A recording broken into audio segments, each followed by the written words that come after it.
Being a private investigator means two things. You can be sure you'll run into trouble, and you can never be sure you'll get out of it. Well, there's not much you can do about it, I guess. Except, like Julie always says... Walk softly, Peter Troy.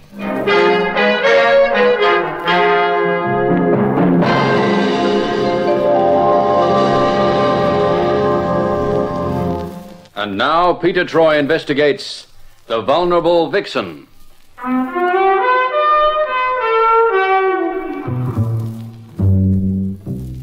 Women are wonderful. But in my business, they usually spell trouble. In this case, with a capital T for Tommy gun. It all started with a girl named Shane. Unusual? Yeah, so was the girl. A wispy brunette as deadly as she's beautiful. With a fondness for fast cars and rhythm. Rhythm with a beat. A staccato beat. Like this.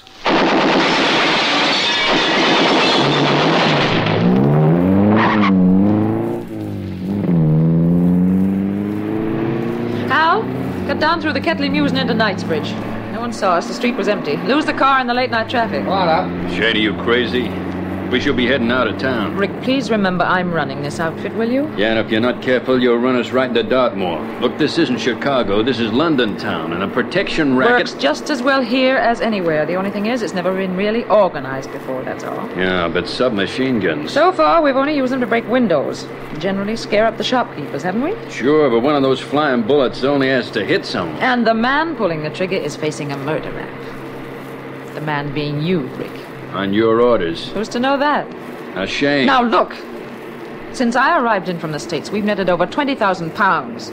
It's more than $40,000 in real money. That's in just over a month's operation. Are you complaining? You don't know about the police here. They don't scare me. We looked after them back home. We can look after them here. Here, we're coming into Oxford. Okay, Hal. Slow down, find some place to park, and we ditch the car. Right. You know something, Rick? I like this town. It has elegance, you know what I mean? Tradition, pomp, respectability. This place is wide open for us. You know why? Because the Britisher always goes along with the idea that it can never happen here. And now? Well, it has happened now. And I made it happen. And these folk are going to have to like it or lump it. You're a bit rich for my blood, Shane. Oh, you worry too much. Now be a good boy and dismantle that Tommy gun and pack the parts in that case. Work's finished for the day. So you can take me down to the Morocco for a drink.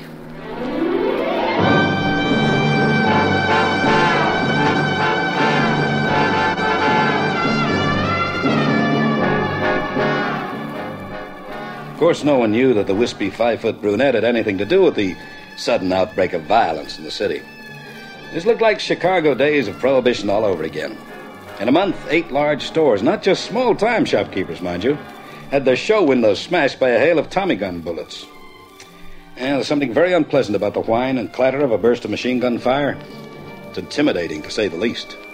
You get to thinking, if it can make that much of a mess to window and shop fittings, what's it going to do to you? Anyway, speeding cars, dashing through darkened streets, and bullets in the night were far from my thoughts on a certain spring morning just recently. I had other things in my mind. Things like money. Business had been kind of slow lately, and those bills were piling up. Pete, you have a visitor. I've gone to China. I've set up shop in Suzhou. I am but definitely not at home, Julie. To a client? With money? Well, I don't know whether this one has money or not. Friend of yours. Detective Inspector Caswell of New Scotland Yard. Oh, no. He's getting to be more of a menace than Mellenby. Don't worry, Troy. Your creditors haven't set Scotland Yard, aren't you? All right, if I sit down? Yeah, if you insist. Don't worry, Inspector. He always looks like that first thing in the morning. First thing in the morning. It's after 11:30. You live your life, I'll live mine. Part of your daily routine include reading the newspapers. So what's Dick Tracy up to this morning? This. Yes, that. Large areas of plate glass windows were smashed by machine gun bullets last night when mobsters shut up a luxury store in West Kensington. You know, this sort of trouble's foreign to London, Peter. Well, now it isn't. Anyway, why come to me, Murray? Well, we have to wipe this thing out before it gets any bigger. I hope you're using the royal plural. This is a police headache. Yes, that's true. But sometimes we can use a little help. Oh, now, wait a minute. And if Scotland Yard knew I was coming to you, I'd get kicked out of the force before you could say Julia. Don't tempt me. Anyway, what sort of help do you think I can give? Look, we can't fight this outbreak by using the rule book. We've tried, but it doesn't work. So? So, unconventional methods have to be used. Such as? Well, there's no one in London who operates in a more unconventional way than you, so far as I'm aware, anyway. Is that a backhanded compliment? Now, let's put it this way, Troy. You can go places denied to policemen. You can make inquiries unhampered by formalities and red tape. I'm listening. Well, I've been assigned to this case. And? And I want you in on it. In an unofficial capacity. Oh, wait a minute, Inspector. That doesn't sound very profitable. Oh, the police can't make bargains, you know that, but I'll tell you this, Peter. Help me to land this mob, and I'll make sure that an expense fund is made available to you. Well, my landlord will be pleased about that. Okay, what have you got so far in this business? Well, now, the racket follows classical Chicago lines, you know, protection. Shopkeepers and store owners either pay up or... The Tommy gunner pays them a visit. Yes. Any names? Well, they always steal a car to do the job, then they dump it. Well, this time it was spotted. We found it abandoned in Knightsbridge. Huh? Yeah. The fingerprint boys have dusted every inch of it. The scientific lab have been over it, too. Did they come up with anything? No, they didn't. Everyone must have been using gloves. Well, the legal owner of the car has prints all over it, of course, but there was one complete set, which given us a pretty healthy sort of a clue. Just one set, mind you. They belonged to Rick Vendone. At some stage, he must have taken his gloves off. Vendone? Oh, one of the boys that gave Chicago a bad name. Well, so why don't you hold him in? Because he's a trigger man, not a brain.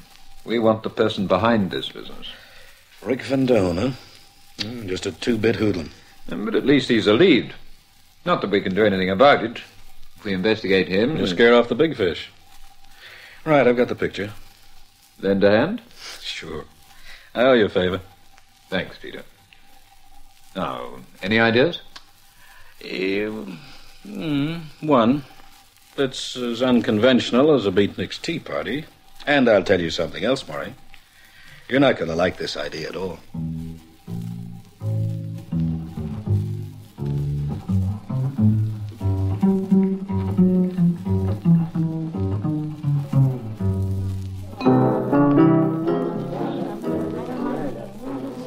Yeah, I know you, Troy. You're a snooper.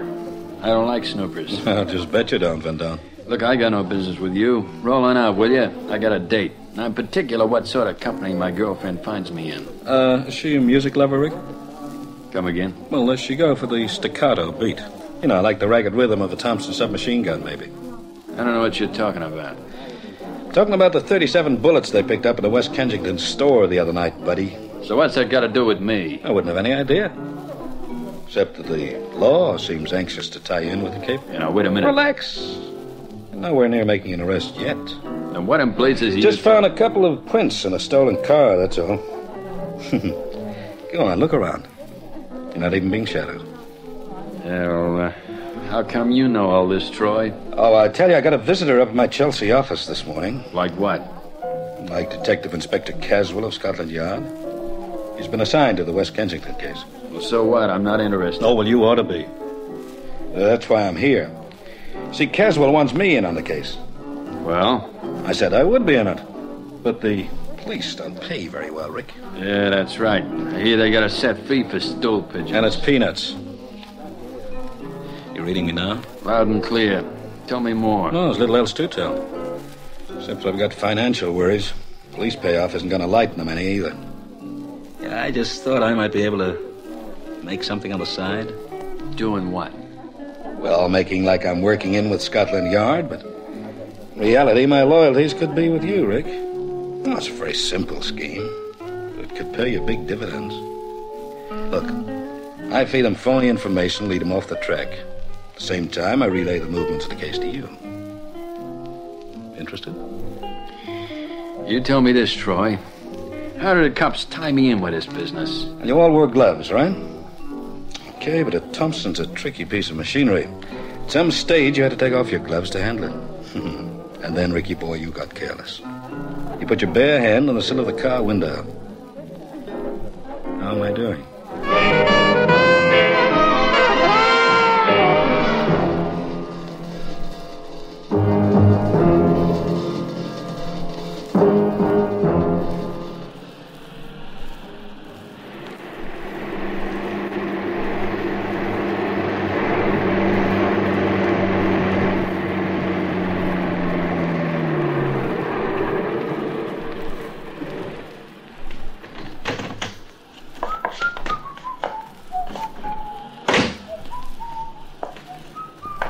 Hold it, Troy. Don't turn around. Taking the night air, Rick? Put your hands behind your back, Snooper. Regulation handcuffs. You can't shake them. I'm going to put a blindfold over your eyes, Snooper. All right. Now turn around. Walk. You always go around... Pipe down. There's a car right in front of you. Now get in. Yeah. Okay, let's get moving.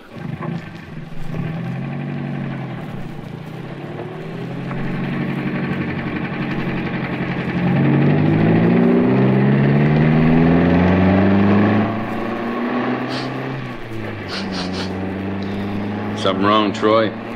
That's a really cute aftershave lotion you're using, Rick. Troy, I told you to pipe down. Spirelli's Touch of Paradise, 18 guineas an ounce. I bet she's a brunette. The girlfriend, Rick, the music lover? I like this one. He's cute. Thanks, you sound cute, too. You smell even cuter. Say, do you mind if I ask a question? What is it? Where are we going? The country. It's so peaceful out there. Like a grave.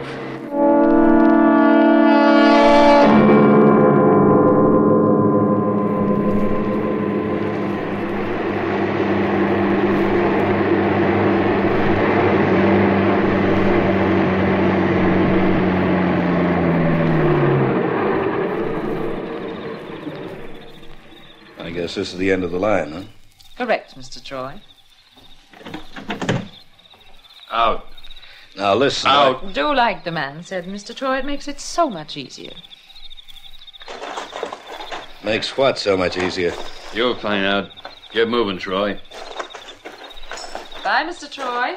Nice meeting you. I never even got to see your big brown eyes. You were right about me being a brunette. All right, Troy, this is far enough. Curtains? Uh-huh. Too bad we got no closing music, Troy.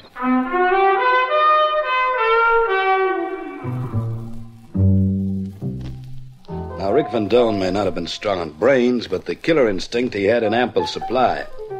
I stood there helpless, blindfolded and handcuffed. I heard the hammer on Rick's gun being eased back.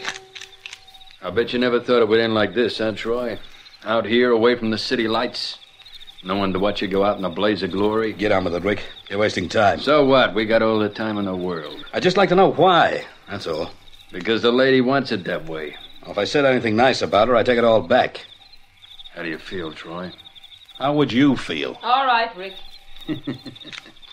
Now what? Close shave, huh? Hold still while I get these bracelets off you. But I don't get it. Yeah, that's right. You don't get it. This time. Okay, you can take off the blindfold. What was all that about?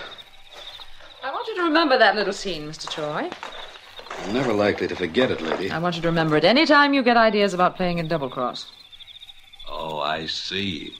As a matter of fact, your proposition interested me. An inside man into Scotland Yard, it opens up unlimited possibilities. If I know how the cops are working, then I can keep just one step ahead, can't I? Mm-hmm. You American, Mr. Troy? Canadian, Montreal. Mm-hmm.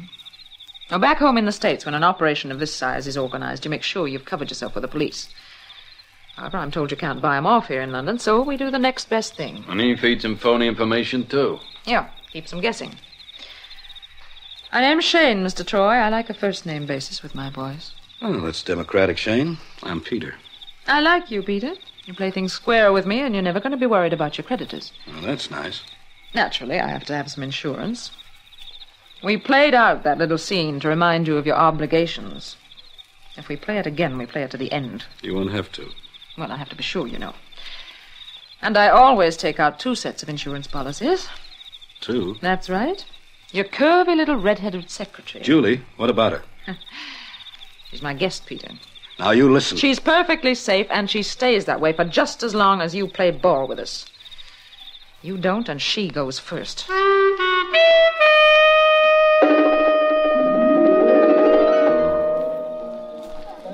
You have no idea where they're holding, Julie? None at all, Murray. Peter, I'm sorry about this. No, it's my fault. But if they harm... Yes, I know. We have to go very carefully. In the meantime, what have you got to report? Oh, they've got the game sewn up. The big boss is a woman. A woman? Yeah. She's as deadly as arsenic, Inspector. American, and her name's Shane. That's about all I know. Oh, except she wears expensive perfume. She's a brunette and a looker. Yeah, I see. I'll have the details sent to the FBI Washington and try and get a set of prints. What's their next move? Randerson's departmental store, Fulham Road. The owner's kicking up a fuss about the high premium he has to pay for protection. They'll hit the place tomorrow night. Right. I'll have a squad... No. No? They've got Julie, remember?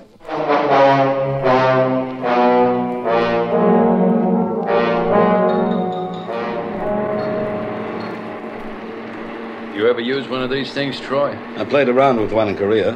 When you use it tonight, it'll bring back nostalgic memories. When I use it? Uh-huh. But you... You're doing the job tonight, honey. Why? Let's just call it your initiation, huh? Here, we're getting in close. I get a good one, Troy. A whole magazine. Now, I don't want to see a piece of glass left standing when you're finished. Listen, if there's anyone on the streets... Yeah, I used to be worried about that. It's just too bad, isn't it? We're here. Slow down, Al. Okay.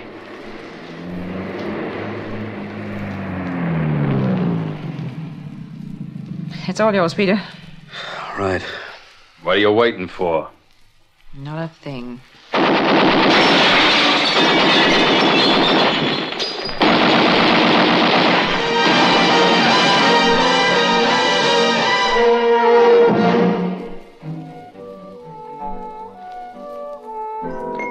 Nice place you have here, Shane.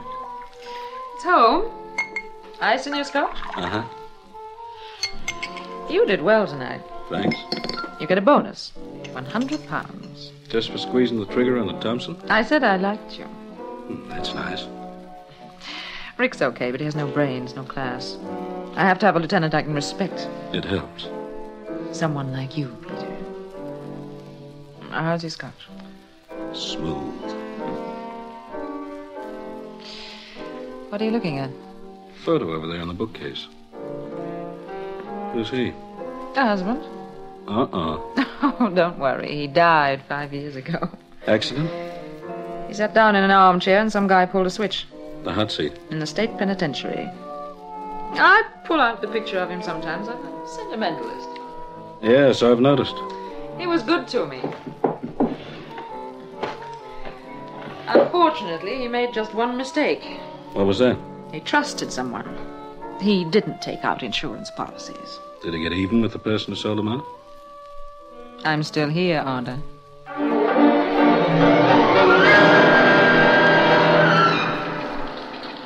We've got a new lead from Troy, Sergeant. He saw a picture of a man he recognized in the woman's apartment. He was in the States 5 years ago. The man was executed, and...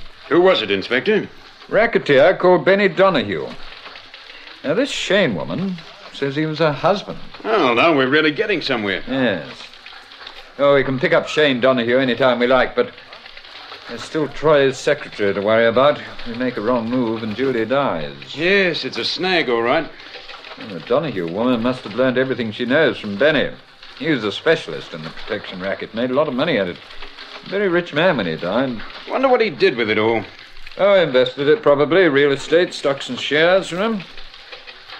Our record department said he came to England on a trip about 8 years ago, so let's check up on that. Cable Washington and have Inspector Greenley find out what he was doing here.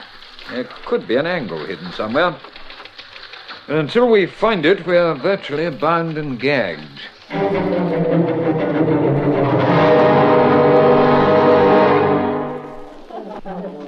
We have to do it. There's no way around it. Mr. Kavanaugh, the owner of Kavanaugh's Delicatessen, has to die. Why? Because he's bucking, Pete. We pushed him too far. He can start singing any time. When do I do the job, Shane? You don't. Pete here does it. Me? That's right. But I... You do it right, and that little redhead of yours goes free. And if I refuse? Use your imagination. Thanks. Shane, I think... Don't. Look, supposing I... Mr. Troy? That's me. A telephone, sir. You can take it over at the desk. Thanks. You'll excuse me? Hurry back. We have a lot to discuss. Shane, he won't do Follow it. him. Find out who's phoning him. Tell Jerome to let you use one of the extensions. Someone must be shadowing him. This isn't one of his regular spots. I don't like it, Rick.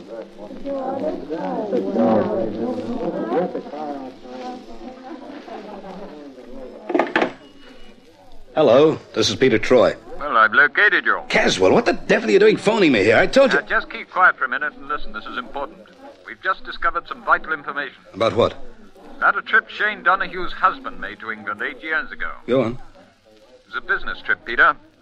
Seems he came here to invest some dollars he'd made out of the protection racket in Chicago. So? Well, he invested in real estate. Bought some houses, 5 of them. 2 in Luton, Bedfordshire, 1 in Bristol. Well, get to the point. Well, Peter, they have tenants in them. All but one. There's a house standing empty just outside Chigwell in Essex. Julie. Right. And that's probably where they're holding out. How far of London is this place? About 12 miles. It's on the Romford Road, a cottage called Briar Close. I'm on my way. Now, Troy, wait a minute.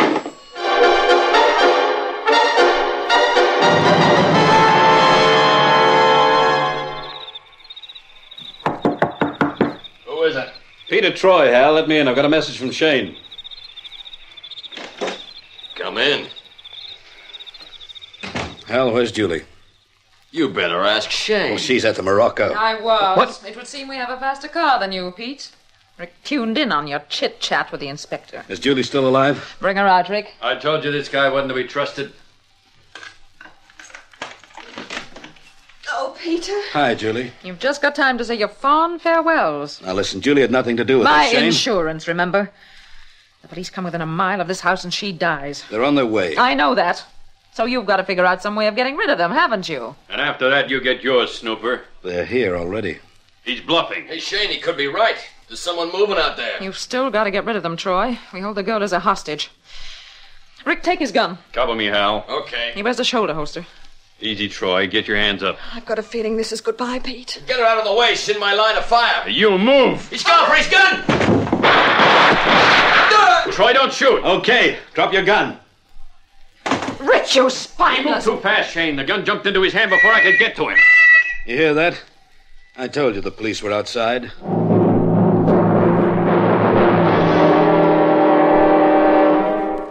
Well, I guess that just about does it, Julie. She's very nice to look at, isn't she? To look at, that's all. Hey, you know something? Hmm? You took an awful risk back there getting in the line of fire. Don't do it again, huh? Do I get a bonus, boss? Name it. A bottle of Spirelli's Touch of Paradise. That's what Shane wears, isn't it?